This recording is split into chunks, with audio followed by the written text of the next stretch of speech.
Alina Duarte, como todas las noches, aquí en Sin Censura Nocturno, con el reporte. Querida Alina, adelante, te escuchamos.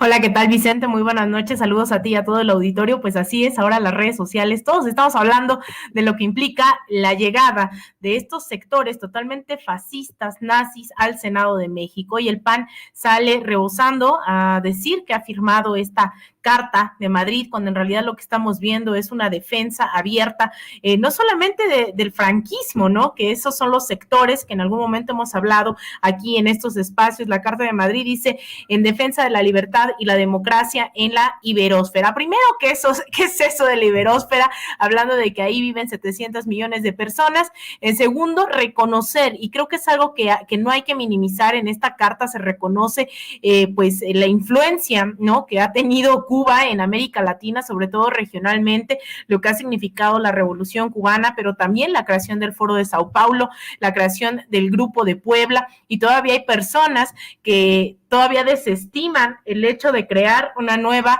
organización como se ha propuesto por parte del gobierno federal aquí en México. Aquí la misma ultraderecha lo está reconociendo, habla tal cual abiertamente de la defensa de la propiedad privada. Esto, bueno, es un discurso que hemos visto incluso, ¿no? Desmitifiquemos este mito en Estados Unidos, donde se habla de esa libertad de la propiedad privada, pero también con eso se mezcla el discurso de los derechos humanos, y aquí ni siquiera tratan de meter el discurso de los derechos humanos. Aquí abiertamente están hablando de la propiedad privada, que es justamente estos gobiernos que dicen que son una amenaza para la propiedad, una amenaza para las libertades.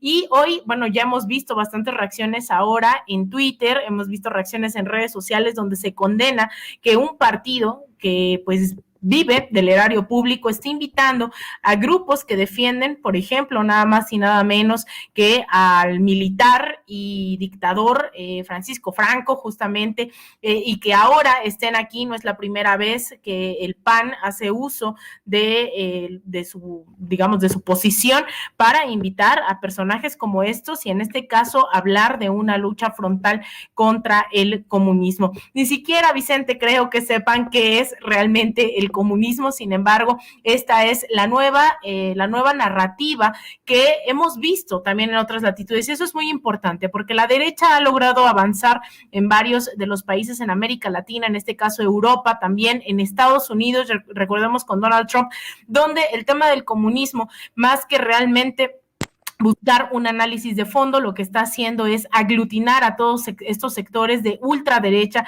ya no solamente en América Latina, sino también en Europa y en Estados Unidos. Esto ha logrado fortalecer estos vínculos, que también lo hemos dicho, el PAN ha sido muy cercano de todas estas oposiciones fascistas, racistas, misóginas, homofóbicas en Bolivia, lo mismo que la derecha, actualmente todavía en el poder en Chile, en Colombia, también la oposición venezolana, incluso también el PAN, recordábamos hace unos ya más de un año, trajo a través de Mariana Gómez del Campo y de Roberto Gil Suárez a un personaje como Lloren Sale, que es un terrorista, abiertamente terrorista, se le descubrió con las manos en la masa, intentó suicidarse en la cárcel, y por eso la ONU intervino y vino aquí como defensor de derechos humanos después de haber planeado toda una masacre en Venezuela. Este es el PAN, no hay que bajar la guardia. Esto, la verdad es que es toda una alerta roja para creer que sus discursos comienzan a radicalizarse, que no hay que minimizarlo. Ahí está este tuit que sacaban y que está generando bastante controversia en las redes sociales en estos momentos.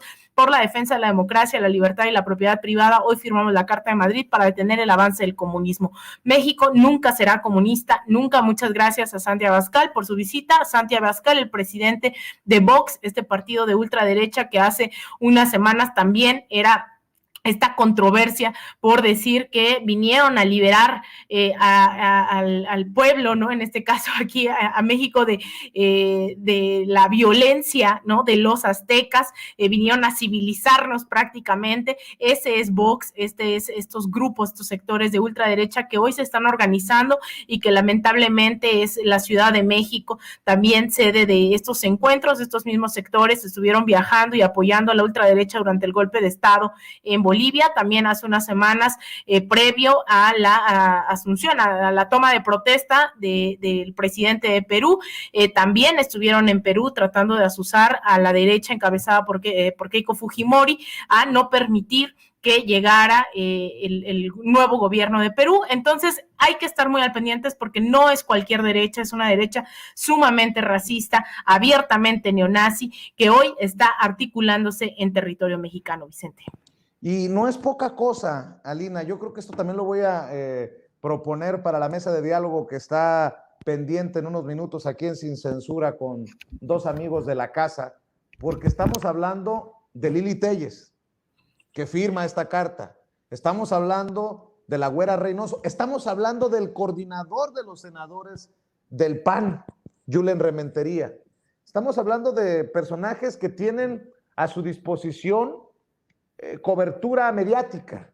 Y no solo eso, que están señalados como posibles aspirantes incluso a la presidencia de México. En el caso de Lili Téllez, aunque se vea muy lejana la posibilidad, claro, no es poca cosa, querida Alina Duarte.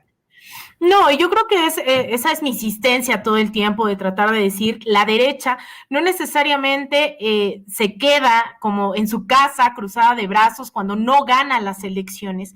La derecha, a pesar de no ser mayoría, nos ha demostrado históricamente que no necesariamente es democrática, que la derecha puede hacer uso de cualquiera de las vías que estén a sus alcances, sea a través de golpes de Estado, sea a través de persecución política, de criminalización, a través de dejen pues las fake news. Esto es una campaña a escala global de la misma ultraderecha que sale a condenar todos los derechos a favor de las mujeres, de la comunidad LGBTI. Estamos hablando del yunque, estamos hablando de los sectores más ruines y viles, ¿no?, de la ultraderecha en este país, pero también en América Latina. Son sectores que, por ejemplo, en el caso de Colombia, a través del paramilitarismo, han salido a asesinar a todos los defensores de derechos humanos, han salido a asesinar a los jóvenes que protestan en contra del gobierno, a sindicalistas, a líderes defensores del territorio. No estamos hablando de gente que no es diputada y que perdió unas elecciones. No estamos hablando de gente que simplemente quiere una curul. Estamos hablando en América Latina, al menos todos estos aliados, estamos hablando de asesinos a sueldo, estamos hablando de gente que impone su verdad como la verdad y que lamentablemente, yo le decía, no hay que ridiculizar este tema del comunismo, porque eso logra articular a los sectores de más ultraderecha en Estados Unidos, en Europa y también aquí en América Latina. Estamos hablando de sectores que han salido a reprimir a sectores democráticos, a quienes protestan, han salido a asesinar, a perseguir. Entonces, no es la verdad nada más cualquier noticia, no es cualquier titular que la derecha más neonazi, retrógrada y fascista del continente, ¿no? Porque son sectores, insisto, que están aliados con otros sectores de ultraderecha en América Latina, pero que también de Europa, ¿no?, que hemos visto también de lo que son capaces, salgan a hacer una alianza pública en México. Estamos hablando de que se están recrudeciendo esas alianzas, esas técnicas, y dicen, no es menor que sean estos personajes, lo que más allá de la presidencia o no, ese es el tema, que pueden hacer uso de cualquier otra vía, ojalá hicieran uso solamente de las elecciones o de vías democráticas, de asambleas, pero no necesariamente estamos hablando de esa derecha y hay que preocuparse, pero sobre todo hay que estar pensando cómo organizarnos para desmentir y sobre todo para minimizar esta cobertura mediática que sí posee la ultraderecha de medios corporativos y que esto se posiciona a escala global. Cómo minimizamos a través de estos espacios, de estos debates, a través de nuestras redes sociales y desmentir en tiempo real quién es el PAN y dar esa batalla, porque no solamente se va a necesitar convencer a las y los mexicanos. Estas alianzas trascienden fronteras y hay que estar desmintiendo a medios internacionales con campañas internacionales sobre lo que se viene en México. Entonces, si van a empezar a posicionar la idea de que aquí hay un gobierno comunista, de que aquí no hay libertad, aquí hay un gobierno totalitario, por más allá de las disidencias que puedan existir, ya lo hemos visto, ya hemos visto en qué decae, en qué se detona este tipo de situaciones, ¿no? Por más allá de simpatías o no con el gobierno de Venezuela, así han hecho una campaña durante 2 décadas y han intentado múltiples golpes de Estado. Así comenzaron la campaña también contra Evo Morales y le dieron un golpe de Estado. Y eso hay que tenerlo bien claro, no importa si han tenido el apoyo o no de la población, no se valen de un ejercicio democrático, se valen de los medios de comunicación y de estas alianzas y de organismos como la OEA, por eso es que señalan tan claramente al Grupo de Puebla, al Foro de Sao Paulo, en donde hay diputados, legisladores, senadores mexicanos de izquierda o al menos de Morena, de otros sectores que están sumados a estas organizaciones, no es coincidencia. Entonces, tenemos que empezar a pensar en esa estrategia a nivel internacional. También va a ser muy importante esa estrategia de unir también a otros movimientos, a otros medios internacionales para desmentir esta campaña que estoy segura se va a detonar en breve, ¿no? Si no es que ya estamos en esa, Vicente. Así es. Alina, ¿por qué no cerramos invitando a la gente para que te apoye en redes sociales y para que no se pierda todos los domingos a la 1 de la tarde el espacio que orgullosamente conduces en Sin Censura TV, Sin Censura Media y Sin Censura Presenta?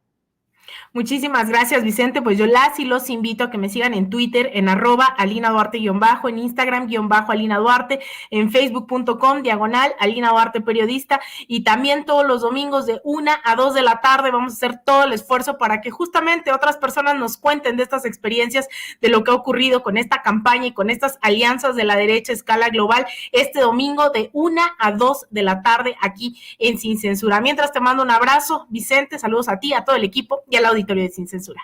Claro que sí, Alina, estamos al pendiente. Muchas gracias por el reporte, Alina Duarte, nuestra corresponsal.